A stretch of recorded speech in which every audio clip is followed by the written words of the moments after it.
Hello everyone, I'm Lazy Universe and welcome to Lazy Universe Top 10. I should explain why this video is back on here, shouldn't I? Alright, look.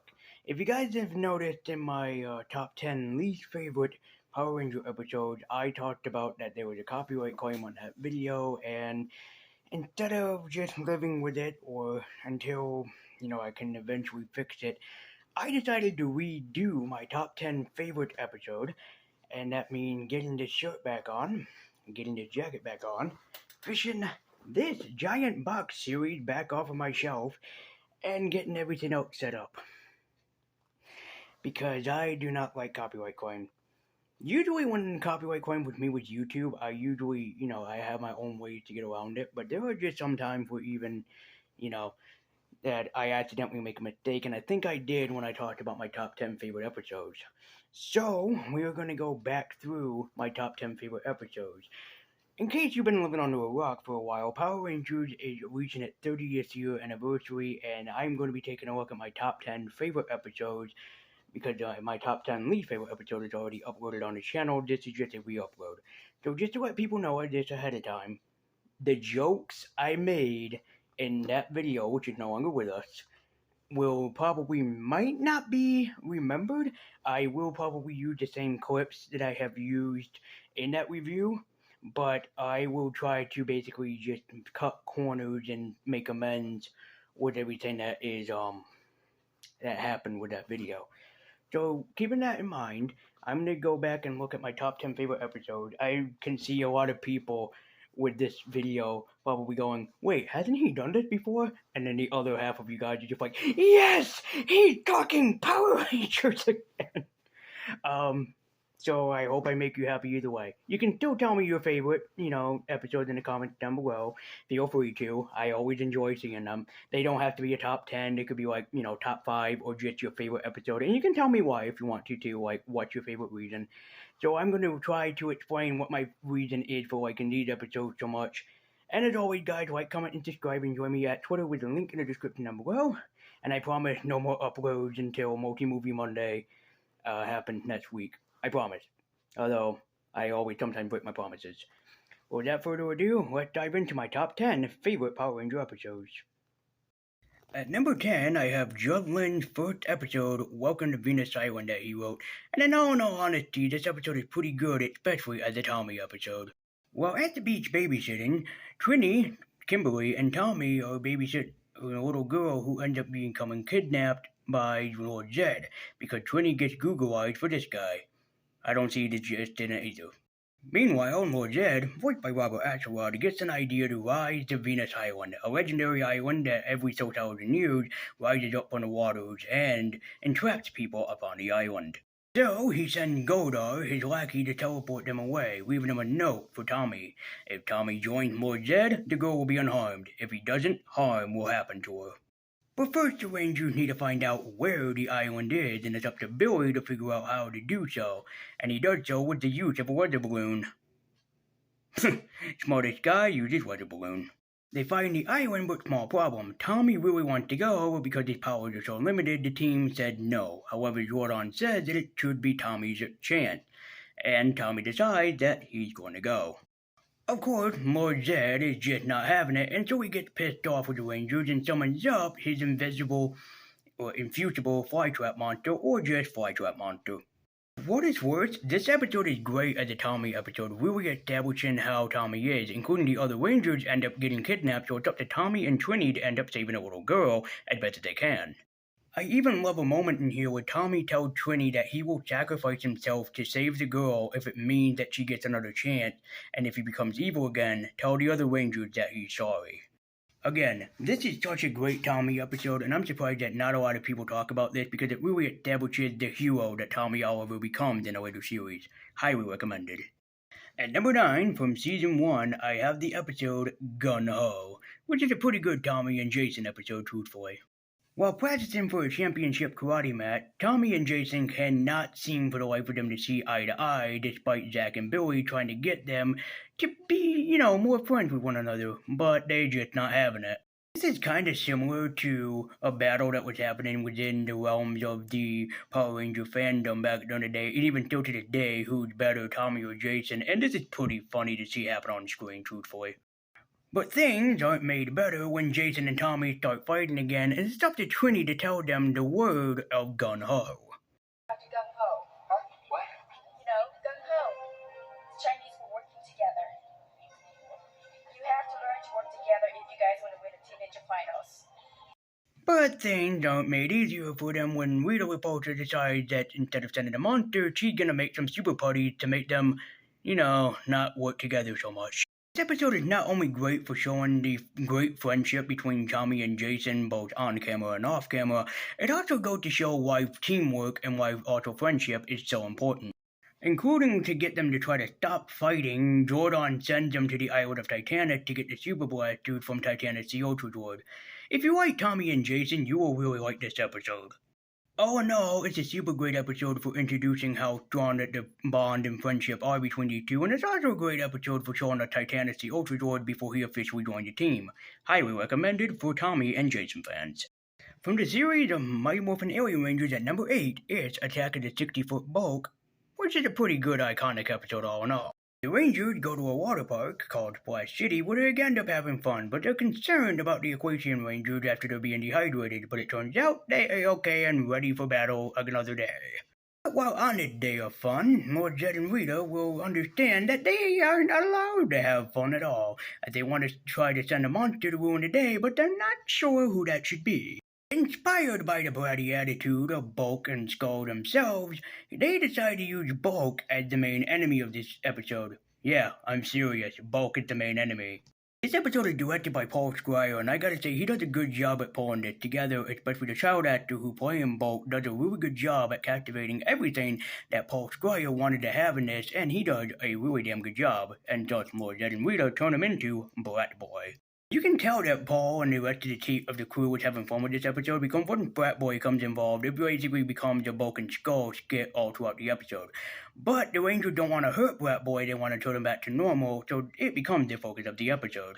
Again, this is a super great and super iconic episode in the Mighty Morphin Alien Ranger series, and again, you can tell that everybody was having fun with it, especially Paul Squire himself. Highly recommended checking out, especially if you want a good laugh, instead of watching a highly action series in this.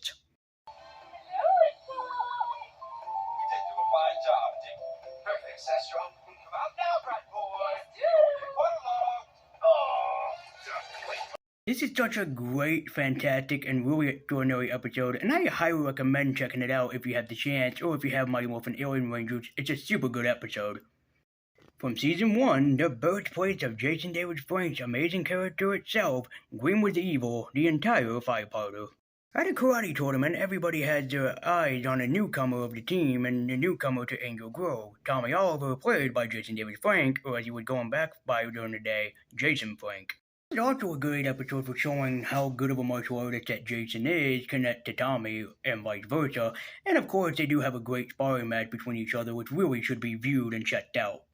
After the match, the Rangers find out that Tommy's actually a pretty cool guy and he's an all-around nice guy and should be seen as such, but trouble soon strikes.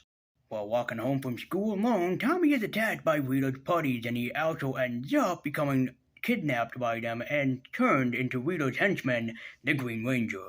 This is a great and awesome five-parter that really introduces the Ranger that is Tommy Oliver and how he got his Green Ranger powers and also how he exactly became a Ranger in the first place by accident becoming evil. Tommy is a total badass when he makes his appearance, showing off how evil he really fucking is in this episode. He destroys the command center, he tells Zordon off, also calls him like a complete lunatic and whatnot, and destroys everything in process. This is a great five-parter, and I really would highly recommend it, especially if you're a Tommy fan, and you've never exactly seen where Tommy came from. Check out Green was Evil from Season 1, surely a great five-parter, and a great introduction to one of the best Rangers of all time. From Season 2, another also introduction to Tommy, White and Light, the two-parter from Season 2 that introduced Tommy as the White Ranger. Kimberly arrives to Trini and Billy so happy that her boyfriend, Tommy Oliver, is coming back to Angel Grove and she's super happy and wants to throw him a party. But party they won't when Lord Zed finds out too. Kimberly, Trinity, and Billy tell the other team while they were playing football. Yeah, that kind of happens. And you won't believe it, but even Rita returns as well, too. Yeah, while Bulk and Skull are sitting on a hill, Rita Repulsa ends up coming back in her dumpster after Lord Zed banishes her. Why that happens, I don't know either. But we get to see a cameo of Tommy before he gets his White Ranger attire, kind of, as he was swimming in the lake near his uncle's house, and he ends up trying to dry himself off when he's suddenly transported to Zordon and Alpha, but in a sort of I don't feel so good Mr. Stark moment. Before the White Ranger is introduced, it turns out that Alpha and Zordon are kinda hiding him to keep it a secret, and why I'll explain in a few moments here. Okay, let me explain real quick before we get on with the rest of the episode. Originally, Tommy Oliver, played by Jason David Frank, was supposed to go and work on a preview series of Saban for VR Troopers called Cybertron. It never ended up happening because Hasbro sued them to the rights of the Cybertron name for Transformers. And originally, the White Ranger was going to be played by Brad Hawkins from VR Troopers. Kinda strange that that was the thing that we never got. But anyways, back to the episode. So the Rangers are all bummed after Billy tells them that there's a new Ranger on the scene, and Kimberly's upset that it can't be Tommy and that it can't replace his powers. But Billy discusses that he doesn't know who it is. Zordon is introducing them to the new leader of the team, followed by one of the funniest reactions I've ever seen in Power Rangers history, especially from Kimberly.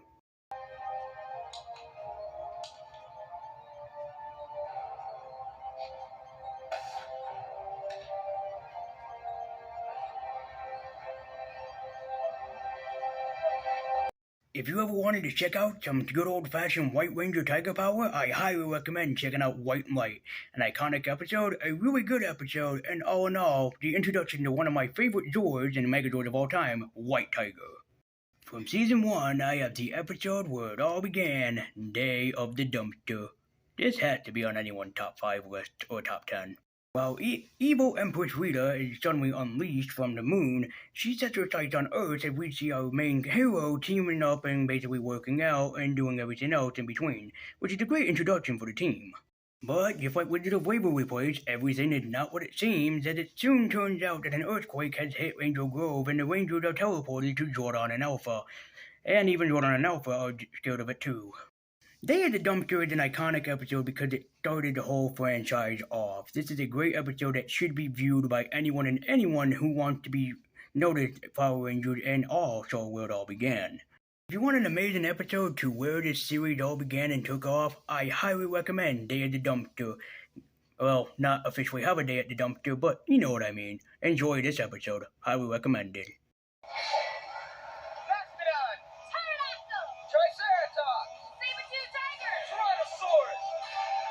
From Season 2, I have another Zordon classic, One is a Ranger, Not a Ranger, a guaranteed really great episode.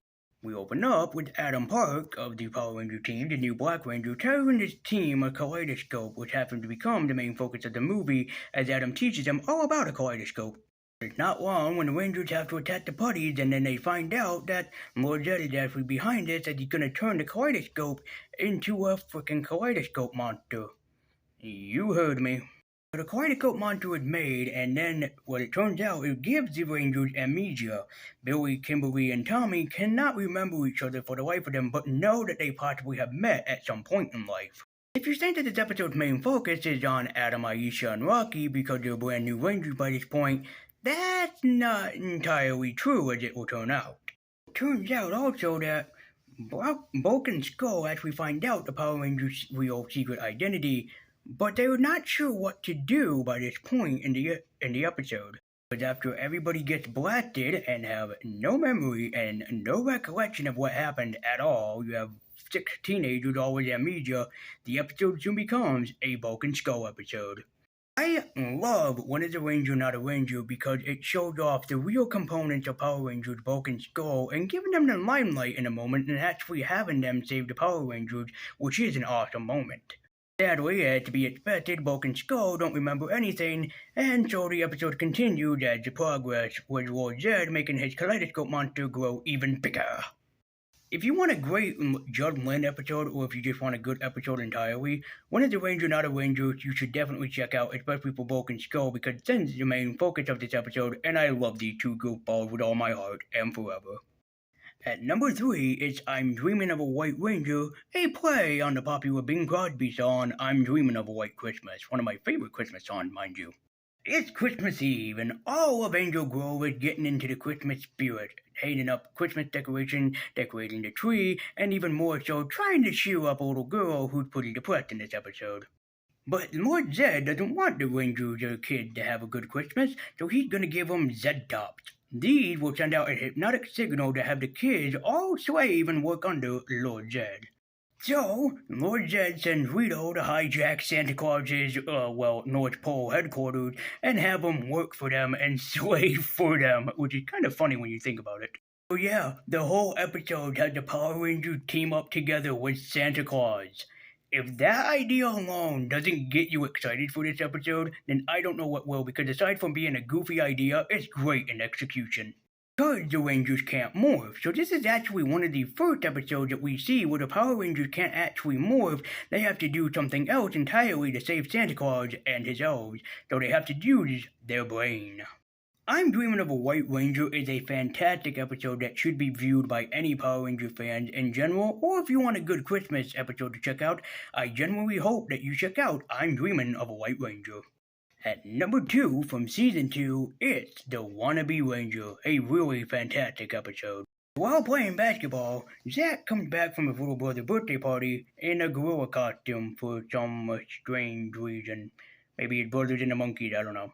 Rangers, however, are quickly soon teleported and interrupted by Jordan. Jordan telling them that because of a reason with the universe, he is going to, deionize or go away for a short time being, so the Rangers have to be on guard. Things aren't made better when Alpha 5, ends up getting himself in trouble with a little boy named Dylan, no, I don't know who he's played by, and he loses his mother, so this becomes another plot point to this. He's soon met by Zed's monster, only known as the Primitor, a monster that can transform into other people using, whatever powers that he has, his eyes or something. Once his concentration is broken by a mirror or some reflective item, he ends up turning back into his monster itself and trying to kidnap Dylan while Alpha activates his self-destruct protocol, making this all the more even worse. So the Primitor, disguised as Zack, mind you, tells Trini and Kimberly that Tommy's in the park and losing his powers, so he sends them on a wild goose chase, mind you. I love this movie for kind of being a play on John Carpenter's The Thing or John W. Campbell's Who Goes There, not knowing who to trust and not knowing who could possibly be the Primitor. This is such an amazing, iconic episode that people really should check out because it's definitely worth it. The Wannabe Ranger is a fantastic look and fantastic episode. If you want a great look at a fantastic episode that really shows and shines as a Power Ranger episode, I highly recommend The Wannabe Ranger. Great acting, great writing, and a great director behind the series holding it all together.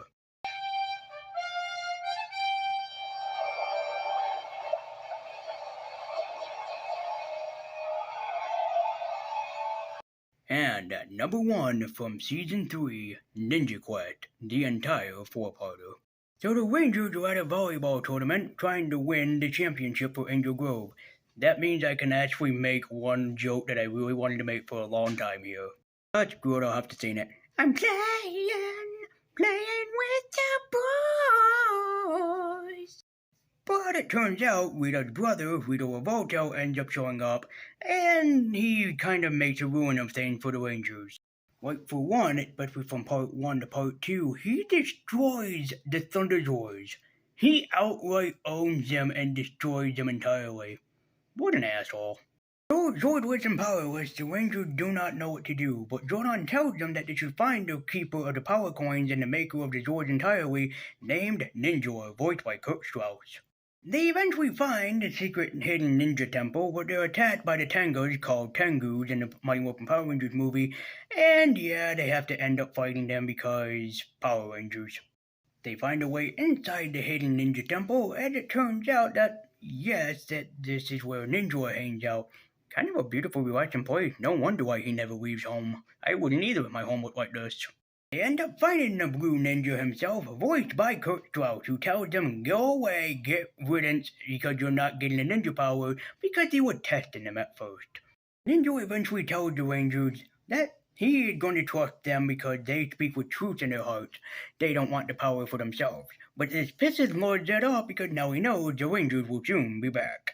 So the Rangers do strike back with new ninja powers and new Zords, and yes, it's a fun time watching them beat the hell out of the Tangers, just for the fun of it.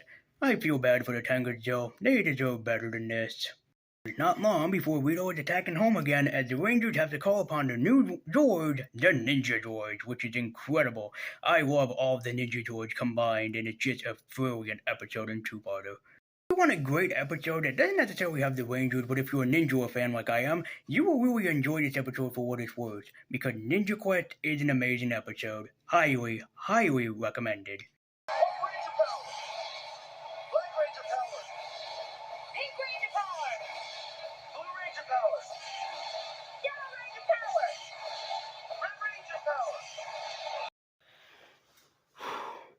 And there it was again, my top 10 favorite Power Ranger episodes, and happy 30th anniversary to Power Rangers. I hope that you guys all celebrate in some good way. I hope that also if you see this video, I hope that you feel obliged for me talking about your greatest roles like this. If you any Power Ranger creator or actor or actress is watching this, and big fan.